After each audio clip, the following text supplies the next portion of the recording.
আজকের এই মিছিল পূর্ব বিক্ষোভ সমাবেশের শ্রদ্ধাসভা সভাপতি, মঞ্চে উপবিষ্ট হেফাজত নেতৃবৃন্দ, সংবাদী বন্ধুগণ, সংগ্রামী তৌহিদি জনতা, আপনারা জানেন আমেরিকা তথা তার মৈত্রী শক্তির পরোক্ষ প্রত্যক্ষ সহযোগিতায় আজকে ইসরায়েল ফিলিস্তিনের বুকে মুসলিম নারী পুরুষ শিশু নির্বিশেষে গণহত্যা চালিয়ে যাচ্ছে। মনে হয় যেন ফিলিস্তিনের ভূমি উপত্যকা আজকে একটি কবরস্থানে পরিণত হয়েছে। সুতরাং আমরা আজকে এই সমাবেশে কঠিনভাবে দৃঢ় ব্যক্ত করব,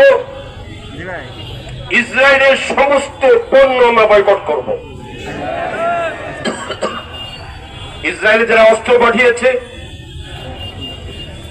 আমার ভাইদের হত্যা করার জন্য, যারা সেনাবাহিনী পাঠিয়েছে, যারা সহযোগিতা দিতে যাচ্ছে, তাদের